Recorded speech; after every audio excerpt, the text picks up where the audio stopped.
قاری محمد طیب قاسمی کے YouTube channel کو سبسکرائب کیجئے اور امن کے پیغام کو پھیلانے میں ہماری مدد کیجئے اور نیچے دیے گئے ہوئے بیل آئیکن کو کلک کریں تاکہ ہر آنے والی نئی ویڈیو آپ کو براہ راست مل سکے۔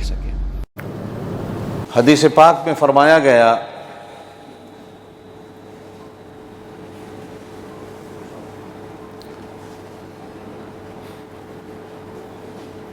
کہ مسجدوں کو، عبادت خانوں کو اسی طرح اٹھا کر جنت میں رکھ دیا جائے گا۔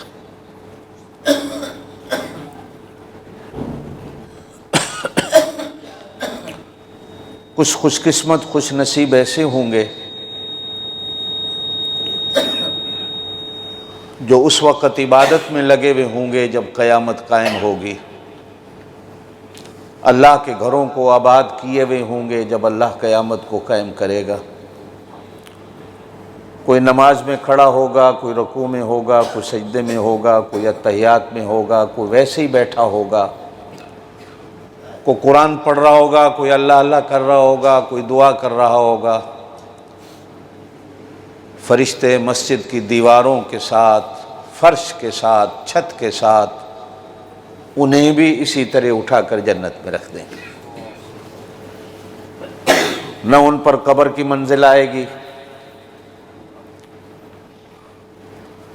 نہ ان پر قیامت کے دن کی سختیوں کی منزل آئے گی،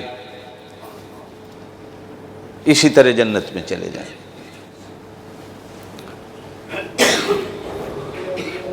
جو اس بات کا مطلب نکلتا ہے، لمبی چوڑی بات کرنے کی ضرورت نہیں ہوتی، جو مقصد نکلتا ہے، مطلب نکلتا ہے، وہ یہ ہے کہ جو اللہ کے گھر کو آباد کرتا ہے، جو اللہ کے گھر میں اپنا وقت گزارتا ہے، اللہ اس کی اس نیت کا اس کو پھل دے گا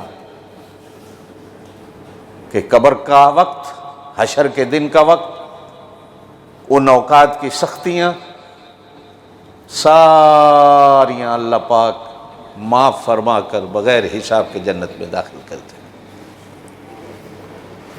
ایک حدیث کے اندر فرمایا گیا، دنیا میں سب سے اچھے وہ لوگ ہیں جن کا دل اللہ کے گھر میں لگتا ہے،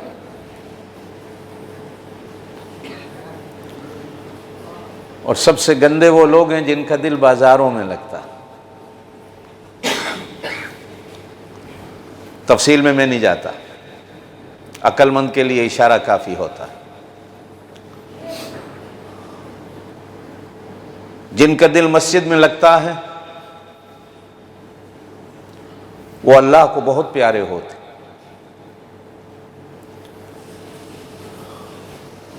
جن کا دل بازار میں لگتا ہے وہ اللہ کو ناپسند ہوتے۔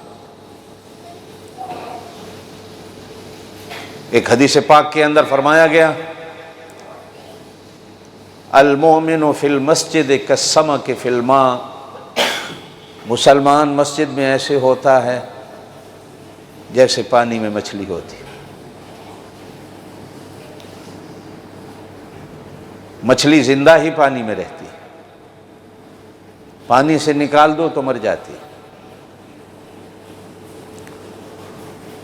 مسلمان زندہ ہی اللہ کے گھر میں ہوتا ہے، اس کو زندگی اللہ کے گھر میں ہی ملتی ہے، اس کو سکون اللہ کے گھر میں ملتا ہے، اس کو آرام اللہ کے گھر میں ملتا ہے۔ اب اس کا مطلب یہ نہیں ہوتا کہ ہم بستر اٹھا کر لے آئیں اللہ کے گھر میں آ کے سو جائیں کہ یہاں آرام ملے گا، بلکہ آپ صلی اللہ علیہ وسلم نے تو مسجدوں میں سونے کو پسند ہی نہیں فرمایا، کہ مسجدیں سونے کے لیے نہیں ہوتی۔ مسجد میں جو لحظہ گزرتا ہے وہ سونے سے زیادہ قیمتی ہوتا ہے، لیکن مسجد میں سونا بھی اللہ کو پسند نہیں ہوتا۔ وہ سونا اور ہوتا ہے، یہ سونا اور ہوتا ہے۔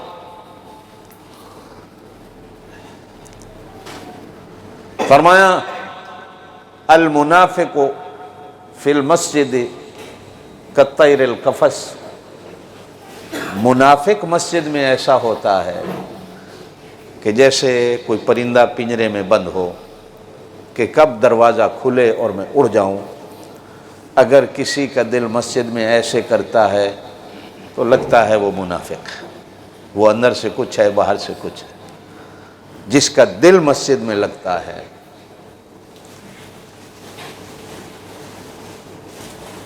वो मोमेंट।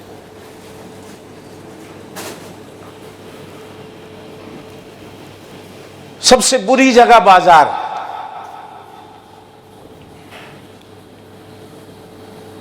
और सबसे अच्छी जगह अल्लाह के घर। जिससे यह बात भी मालूम होती है कि जो अल्लाह के घर में रहता है वो अच्छा है, और जो बाजार में ज्यादा रहता है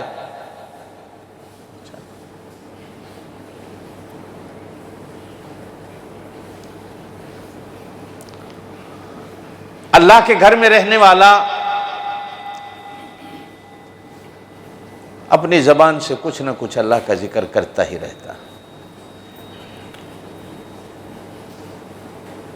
और बाजार में बैठने वाला कुछ न कुछ झूठ बोलता ही रहता है।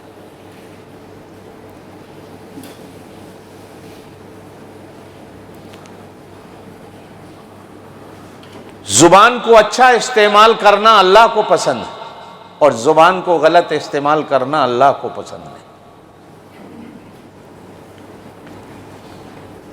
मैं कभी कभी उलमा हजरात से भी कहा करता हूँ, वैसे तो हम हदीस सुनाते हैं कि अल उलमा वरसतुल अंबिया, कि उलमा नबी के वारिस हैं, सिर्फ इल्म के वारिस नहीं, नबी की हर सुन्नत हर अदा के वारिस हैं। आप तरबियत किस तरह करते थे? फरमाए बैठ जाओ, बैठ गया।